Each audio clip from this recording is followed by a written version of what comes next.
Olá, meus queridos amigos, companheiros de jornada em nosso canal no YouTube. Bem-vindos mais uma vez nesta semana para apresentar subsídios à lição de número 6 da revista Betel Dominical, estudada nas Assembleias de Deus vinculadas ao Ministério de Madureira em todo o Brasil e em grande parte do mundo.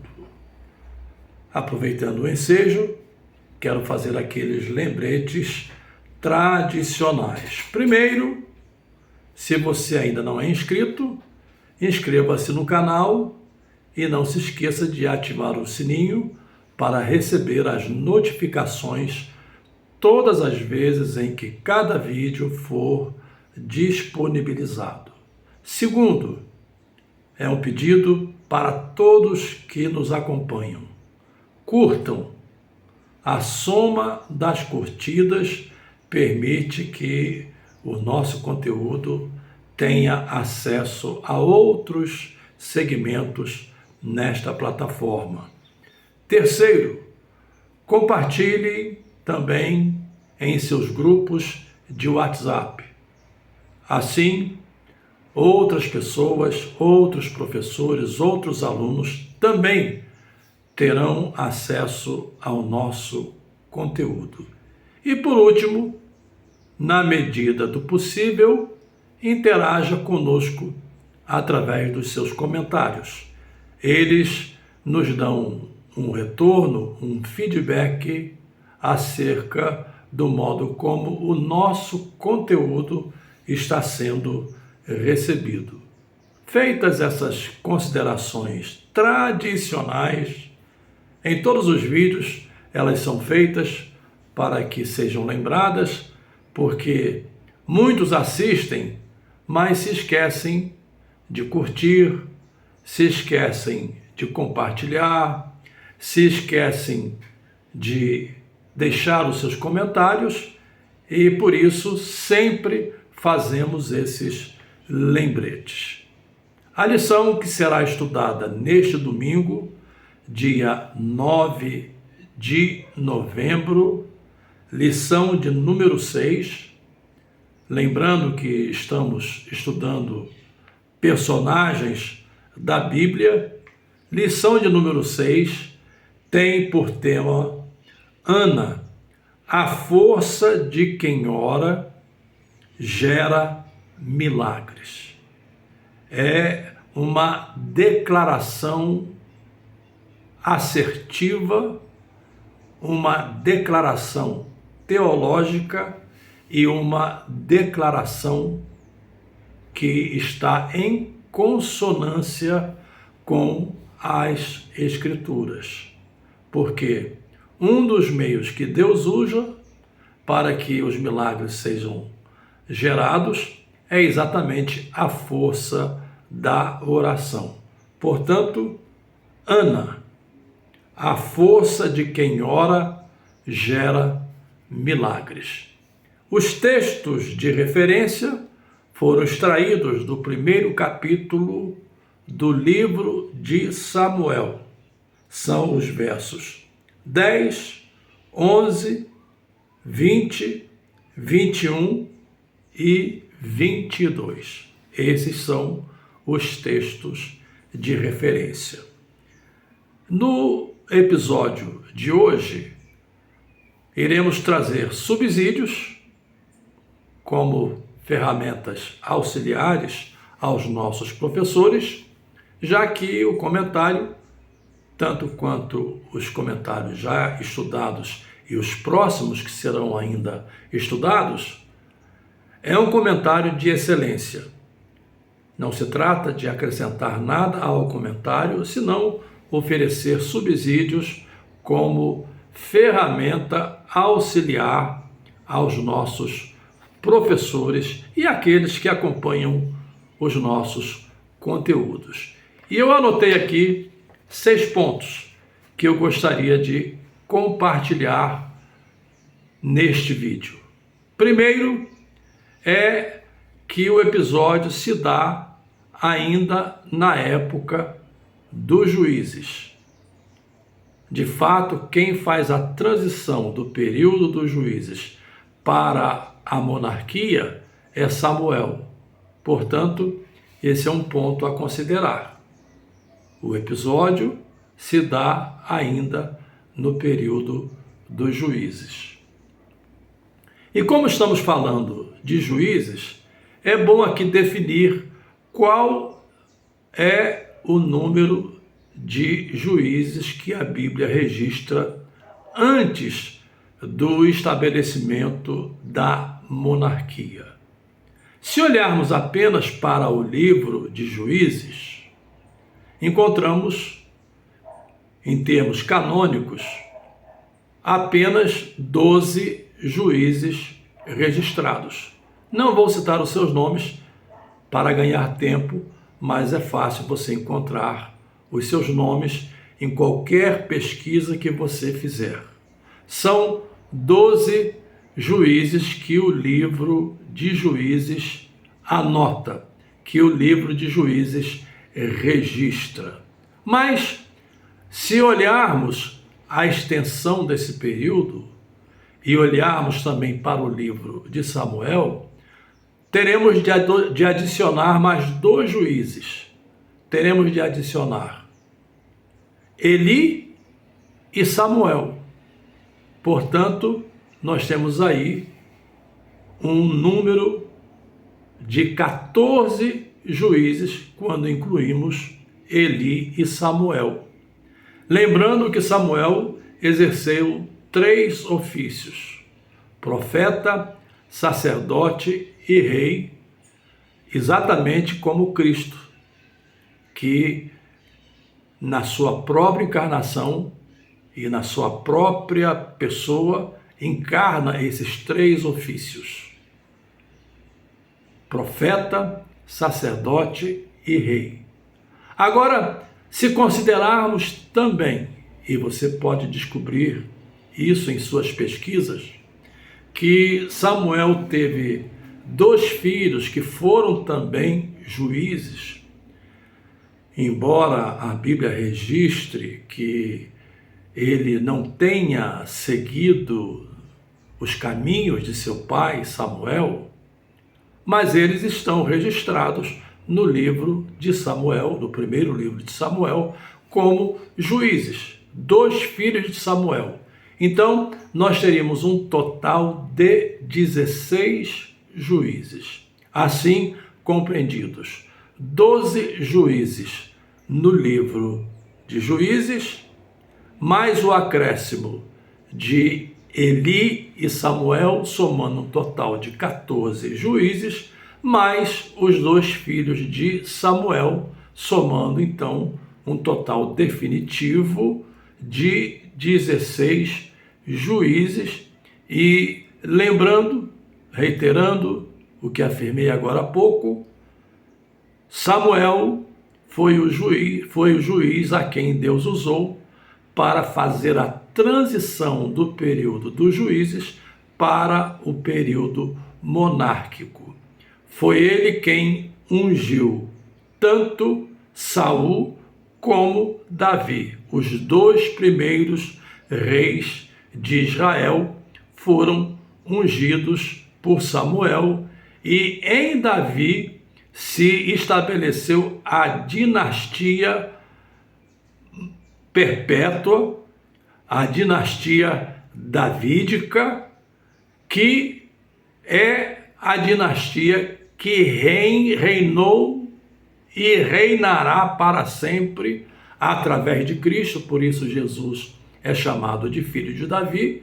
É, portanto, através da dinastia davídica, que foi ungida por Samuel na condição de sacerdote, embora ele tivesse os 3 ofícios, como já mencionei: profeta, sacerdote e rei. Então, esse é um ponto a ser considerado na exposição da lição deste domingo.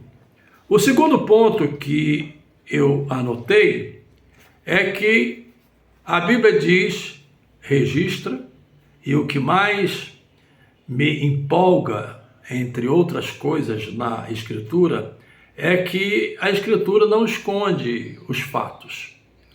A Escritura não tenta abafar a realidade. A Escritura simplesmente diz que Eucana tinha duas esposas. Elas se chamavam Ana, como está aqui no capítulo 1 e verso 2, elas se chamavam Ana e Penina. E aí convém voltar àquele ponto que eventualmente citamos, que se trata da revelação progressiva de Deus. A revelação não foi estática, a revelação não foi dada de uma vez, a revelação foi progressiva e em cada período de tempo Deus tratou de acordo com as circunstâncias do momento. Por isso, Deus tolera, não quer dizer que ele aceite, mas Deus tolera a poligamia no Antigo Testamento, e eu não quero entrar também no mérito de discorrer sobre o assunto. Encontramos vários personagens bíblicos, pessoas que tinham um compromisso de fidelidade para com Deus, e essas pessoas tinham mais do que uma esposa. Era o caso de Eucana. Eucana tinha duas mulheres, Ana, e como diz o verso de número 2, Ana e Penina, duas mulheres. Outro ponto que eu gostaria de considerar como subsídio é que, diferentemente de Penina, que era fértil, podia ter filhos sem problema algum, Ana era uma mulher estéril. E esse ponto é interessante considerar porque, naquela época, a esterilidade era olhada como maldição.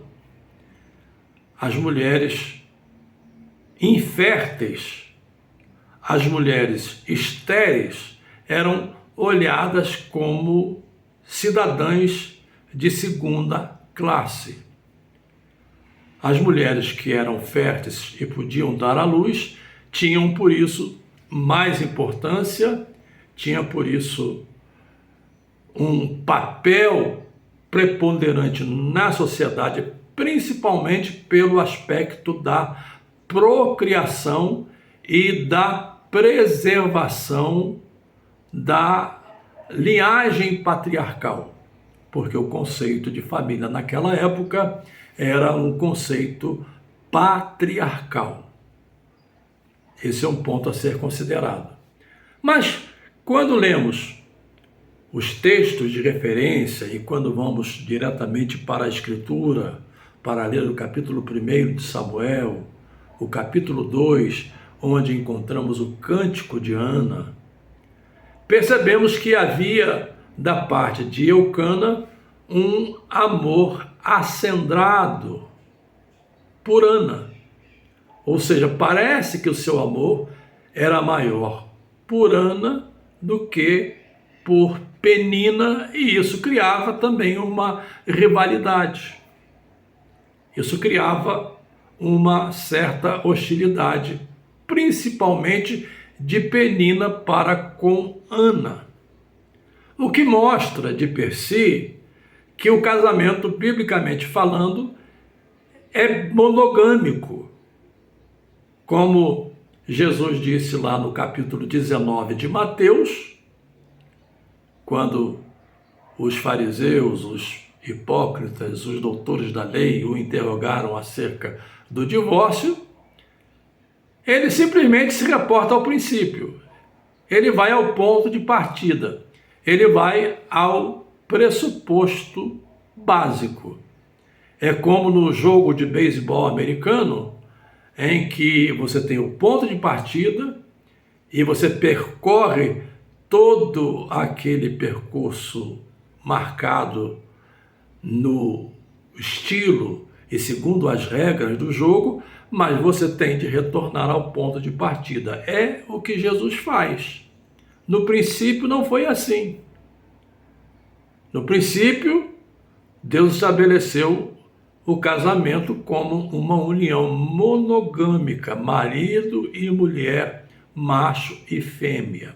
Portanto, em relações polígamas, essas relações geralmente geram esse tipo de conflito, geram esse tipo de hostilidade, geram esse tipo de rivalidade, como vemos na relação entre Penina e Ana. E isso era acentuado pelo fato de Penina ser fértil e Ana ser infértil. Esse é um ponto a ser considerado também como subsídio para a lição de amanhã. Um quarto ponto que eu gostaria também de acrescentar, e aí esse ponto está conectado com o tema: Ana, a força de quem ora gera milagres. Às vezes pensamos que para Deus ouvir as nossas orações precisamos gritar. Em outras palavras, é o volume da nossa oração que determina se essa oração tem valor e se essa oração será ouvida por Deus. Vamos pôr as coisas nos seus devidos lugares, ou, como se diz aí na linguagem popular, vamos pôr os pingos nos is. Deus não é surdo para que não escute. Deus não tem problemas em ouvir milhões de vozes ao redor do mundo que lhe dirigem as suas orações, principalmente em relação àqueles que creem, àqueles que têm fé, àqueles que professam o nome de Cristo. Deus não tem problemas com esse tipo de circunstância. Deus ouve todas as orações. E o texto diz que Ana balbuciava e sequer as palavras eram pronunciadas. Elas eram pronunciadas no coração, na mente, mas não eram ouvidas pelos circunstantes. É tanto que Eli, ao olhá-la de longe e percebe um pequeno mover de seus lábios, imagina que ela estivesse embriagada. Ele questiona, mas ela responde: não, eu não estou embriagada, não tenho bebido bebida forte, nem vinho, mas eu estou com meu coração angustiado, porque eu desejo um filho. Eu peço a Deus um filho, e o sacerdote Eli então a despede, dizendo que Deus ouvisse a sua oração e lhe concedesse segundo o que ela pedira. O ponto aqui que eu quero ressaltar não é que você não possa orar alto se é num ambiente comunitário, se é na igreja, se é em um local em que você possa exprimir a sua voz de forma audível, mas não é isso que determina que a sua oração será ouvida ou que a sua oração é mais sincera, é mais importante do que as orações silenciosas. Esse é o ponto que eu quero ressaltar. Não é o volume da oração, mas é a motivação do coração e a intensidade da fé no coração. Esse é um ponto importante para esta lição deste domingo. O quinto ponto que eu gostaria de compartilhar é que a promessa feita por Ana, ela tinha um sentido lógico, ela tinha um sentido, digamos, racional. Não foi uma promessa, digamos, precipitada. Não foi uma promessa do tipo barganha. Olha, eu te dou isso e você me dá aquilo. De forma alguma. Por que essa promessa tinha um sentido lógico? Ou seja, o voto que ela faz tinha um sentido lógico, tinha um sentido racional. Porque Eucana era levita, era descendente de Coate, que por sua vez era descendente de Levi. Levi foi a tribo separada por Deus para atuar nos serviços de culto, tanto no período do tabernáculo, e aqui me permita fazer uma digressão, porque o texto diz que a família de Eucana, como tantas outras famílias, iam uma vez por ano a Siló. Quando o povo de Israel transpôs as fronteiras de Canaã para estabelecer-se em definitivo na terra prometida, a tenda da congregação foi estabelecida em Siló. E era para lá que as famílias se dirigiam todos os anos para cumprir os ritos da lei. E como Eucana era descendente da tribo de Levi, e a tribo de Levi foi instituída por Deus para cuidar dos serviços do templo, inclusive a linha sacerdotal vem da família levítica.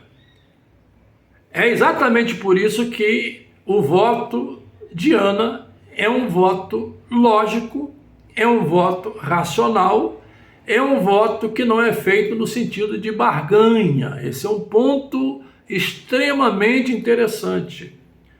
Se Deus lhe desse um filho, como deu Samuel, esse filho estaria à luz da lei, à luz dos requisitos mosaicos, à luz do fato de Eucana ser descendente da tribo levítica.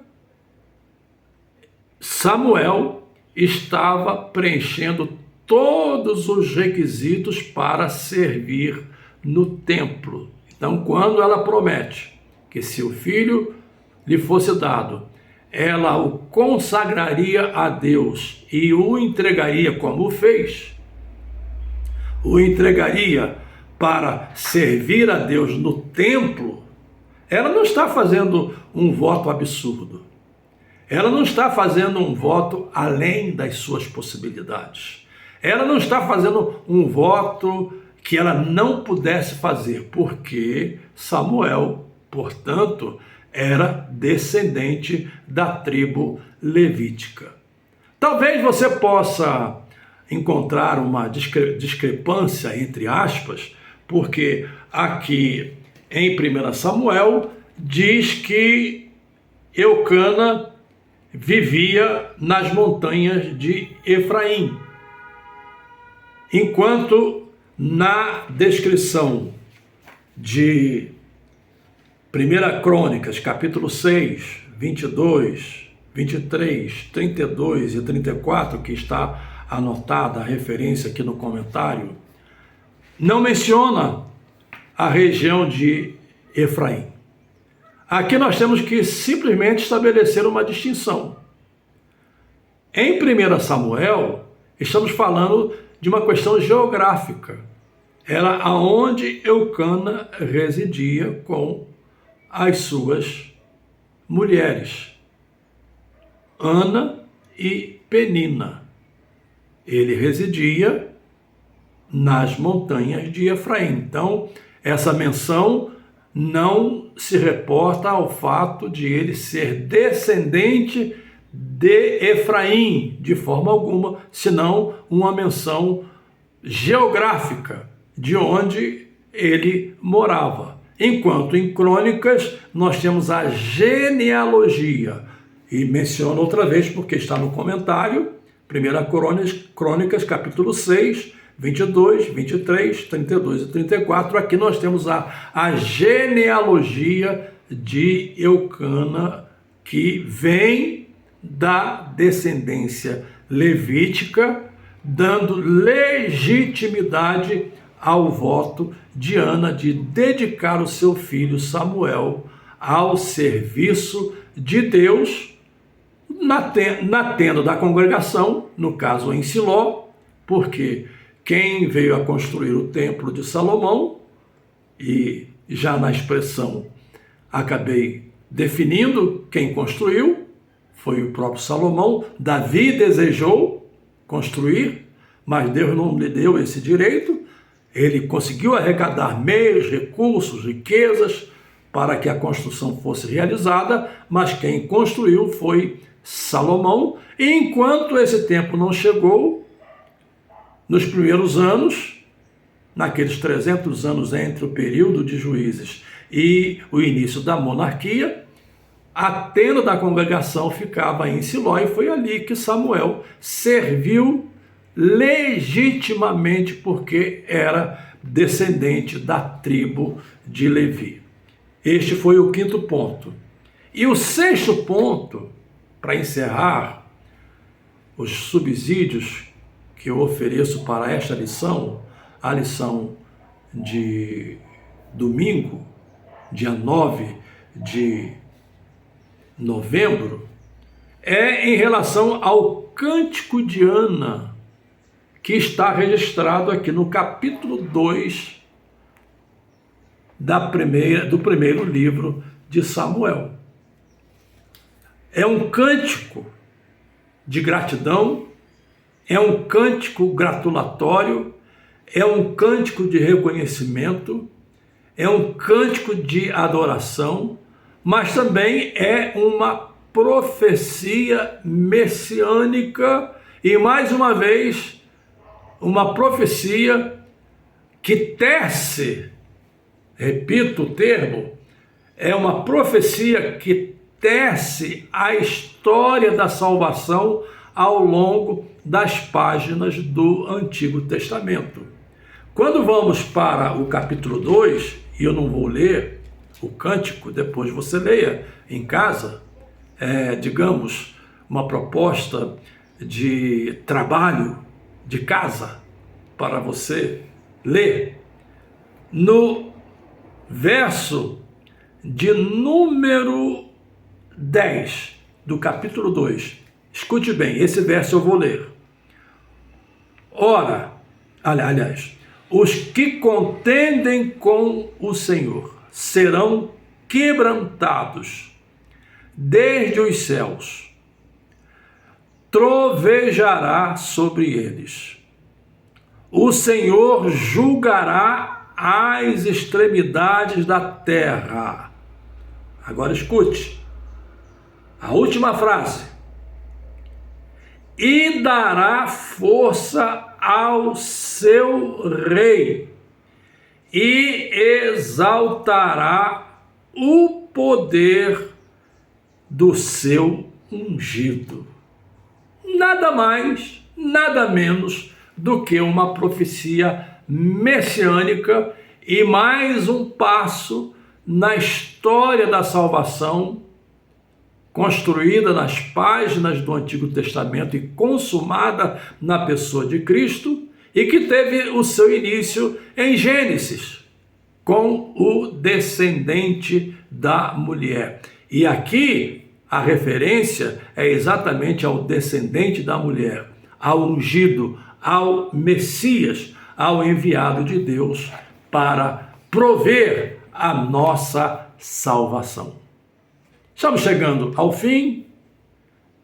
Eu agradeço a sua generosa atenção e recomendo, repito, por favor, curta, Se você ainda não é inscrito, inscreva-se no canal, comente e vamos estar juntos na próxima semana, se Deus quiser, quando estaremos estudando a lição de número 7, agora falando sobre o personagem que deu início à dinastia davídica. Estaremos estudando lição de número 7, o seguinte tema: Davi, Deus não rejeita um coração quebrantado.